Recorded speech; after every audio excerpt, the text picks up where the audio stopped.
Hi friends, welcome to MS astrology. మనం third lord series చూస్తున్నాం. మూడో భావానికి అధిపతి ఒక్కొక్క స్థానాల్లో ఉంటే ఎలా ఉంటుందనేది. ఈరోజు చూసేది third lord placed in 8th house. మూడో భావానికి అధిపతి అష్టమ స్థానంలో ఉన్నప్పుడు ఎలాంటి ఎఫెక్ట్స్ ఉంటాయి. కోర్స్ మనం థర్డ్ హౌస్ అంటే ఏంటనేది ఇప్పటికీ 7 వీడియోస్లో చూసాం. బట్ స్టిల్ ఇంకొకసారి, థర్డ్ హౌస్ అనేది విక్రమ స్థానం, అలానే సోదర స్థానం. యూజువల్గా మనకన్నా చిన్నవాళ్ళు ఎవరు ఉంటారు, అమ్మాయి అబ్బాయి అనేది థర్డ్ లార్డ్ని బట్టి ఉంటుంది.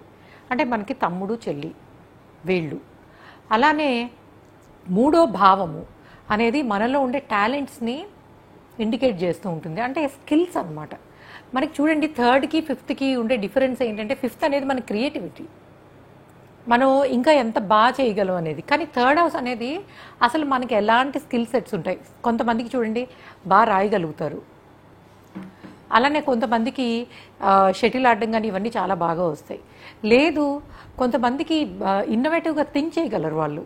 అంటే ఒక్కొక్కళ్ళలో ఒక్కొక్క స్కిల్ అనేది ఉంటుంది. కొంతమందికి ఇంజనీరింగ్ స్కిల్స్ బాగుంటాయి, కొంతమందికి ఆర్టిస్టిక్ స్కిల్స్ ఉంటాయి. సో ఇలాగ ప్రతి ఒక్కళ్ళలోనూ ఒక టాలెంట్ అనేది ఉంటుంది.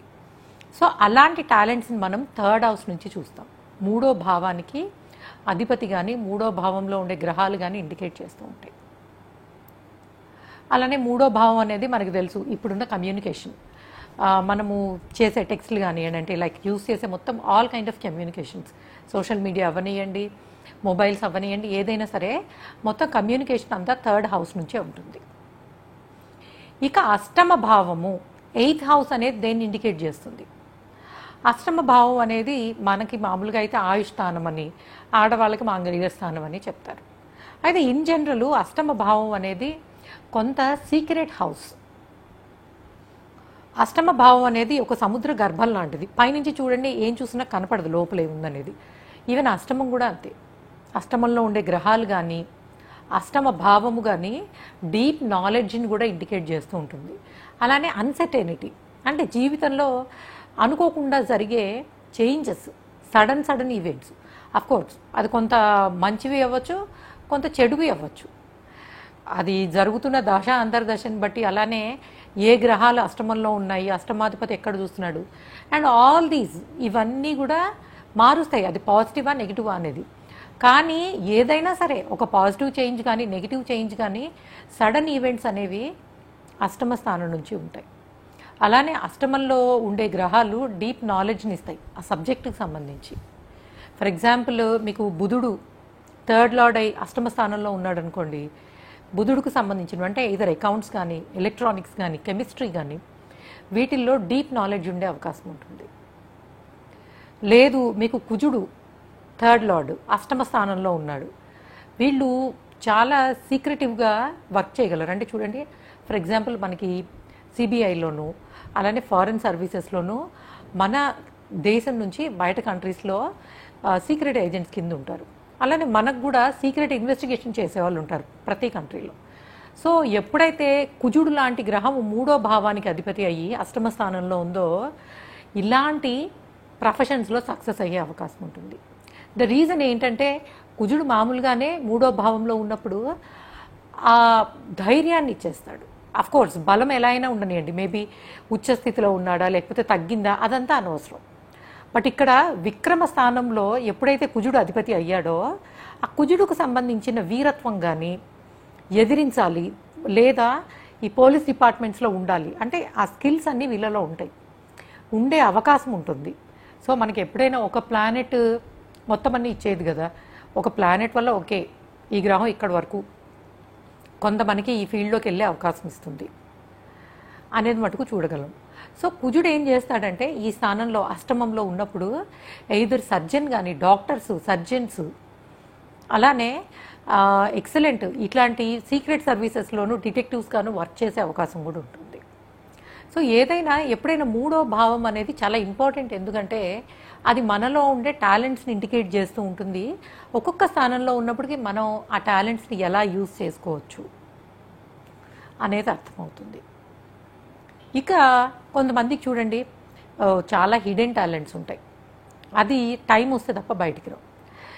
సింపుల్ ఒక ఎగ్జాంపుల్ ఏంటంటే, నేను when I was in accounts background complete, MBA, finance ఇవన్నీ. సో నాకు అసలు ఐడియా కూడా లేదు ఈ ప్లానెట్స్ అంటే కానీ లేకపోతే astrology, nothing. But when the time comes, time కరెక్ట్గా వచ్చి అది ట్రిగర్ అయినప్పుడు ఎవ్రీథింగ్ కమ్స్ అనమాట. అంటే మనలో కొన్ని హిడెన్ టాలెంట్స్ అనేవి ఉంటాయి ప్రతి ఒక్కళ్ళలోనూ, ఒక సెట్ ఆఫ్ హిడెన్ టాలెంట్స్. ఎప్పుడైనా third lord in 8th house ఉన్నప్పుడు ఇలాంటివి ఉండడానికి అవకాశం.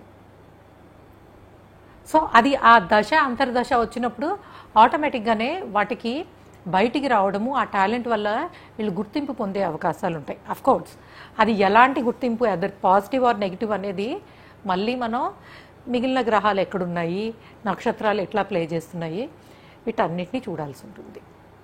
సో ఏదైనా కూడా third lord in 8th house అది కొంత పాజిటివిటీని, కొంత నెగిటివిటీ రెండింటిని ఇండికేట్ చేస్తుంది. పాజిటివ్ సైడ్ మనం చూసాం, ఈ బిజినెస్లోను ఇట్లాంటి ప్రొఫెషన్స్లోనూ సక్సెస్ అవడానికి ఉంటుందండి. ద నెగిటివ్ సైడ్ ఆఫ్ ఈ third lord placed in 8th house అనేది సోదరులతోటి, అంటే మనకన్నా చిన్న వాళ్ళతోటి రిలేషను కొంత ఇబ్బంది పడే అవకాశం ఉంటుంది. అఫ్కోర్స్ కొంత సీక్రెటివ్గా ఉండడం కానీ, అన్నీ షేర్ చేసుకోలేకపోవచ్చు. లేదు బయటకి చాలా క్యాజువల్గా, అంటే అఫ్కోర్స్ వాళ్ళది ఏముంది, they are not in deep relation. అన్నదమ్ములు అవనివ్వండి, అక్క చెల్లెలు అవనివ్వండి, లేదా చెల్లెలు కానీ ఎవరైనా సరే తమ్ముడు కానీ, పైకి పెద్దగా రిలేషన్ నార్మల్గా ఉన్నట్టు అనిపించినా ఇన్ డీప్ మంచి అండర్స్టాండింగ్ ఉండే అవకాశం ఉంటుంది. అది ఎప్పుడు పాజిటివ్ గ్రహాలు లైక్ గురువు లాంటి గ్రహం, పోనీ శుక్రుడు కూడా ఇస్తాడు అలాంటి రిలేషన్స్ని, మంచి రిలేషన్స్ని ఉన్నప్పుడు ఇలాగ కొంత పాజిటివిటీ అనేది ఉండే అవకాశం ఉంటుంది. అయితే మనకి ఏ గ్రహం కూడా పూర్తి శుభత్వం కానీ పూర్తి పాపత్వం కానీ ఉండదు. ఒక్కొక్క లగ్నానికి ఒక్కొక్కళ్ళు శుభగ్రహం అవుతారు, ఒక్కొక్కళ్ళు పాపగ్రహం అవుతారు. సో దాన్ని బట్టి కూడా whether the planet is giving Rajayoga or not, ఆ గ్రహం మనకి రాజయోగాన్ని ఇస్తుందా లేదా అనేది కూడా ఇంపార్టెంట్. సో ఏది ఏమైనా కూడాను 3వ భావానికి అధిపతి third lord placed in 8th house అనేది కొంత అన్సర్టైన్. అందులోనూ ఎక్కువ చేంజెస్ ఉంటాయి కదా ప్రొఫెషన్స్ కొన్ని. ఫర్ ఎగ్జాంపుల్ చూడండి, మీరు మనకి ఆర్మ్డ్ ఫోర్సెస్ కానీ, డాక్టర్స్ కానీ, లేకపోతే ఏదైనా సరే పోలీస్ రిలేటెడ్, ఇవన్నీ కూడా బాగా అన్సర్టెనిటీ ఉన్నవి. అంటే ఒక సర్జన్ ఉన్నారు, ఎప్పుడు ఏ టైంలో వాళ్ళు అటెండ్ అవ్వాల్సి వస్తుందో తెలియదు, ఎందుకంటే ఆ అన్సర్టెనిటీ ఆఫ్ 8th హౌస్. అలానే వాళ్ళ ప్రొఫెషన్. సో ఇలాంటి ప్రొఫెషన్స్లో తీసుకున్నట్టయితే కనుక even third lord placed in 8th house also gives excellent result. But ఏదేమైనా ఇది ఒక బ్యాలెన్స్డ్, అంటే అంత ఎక్సలెంట్ అని చెప్పలేము, అలా అని ఇటు పూర్తి నెగిటివిటీను ఉండదు. బట్ ఏదైనా third lord placed in 8th house gives a deep knowledge. ఏదో ఒక సబ్జెక్ట్లో మటుకు ఒక డీప్ నాలెడ్జ్ని ఇచ్చే అవకాశాలు ఉంటాయి, డిపెండింగ్ అంటే ఆ గ్రహాన్ని బట్టి.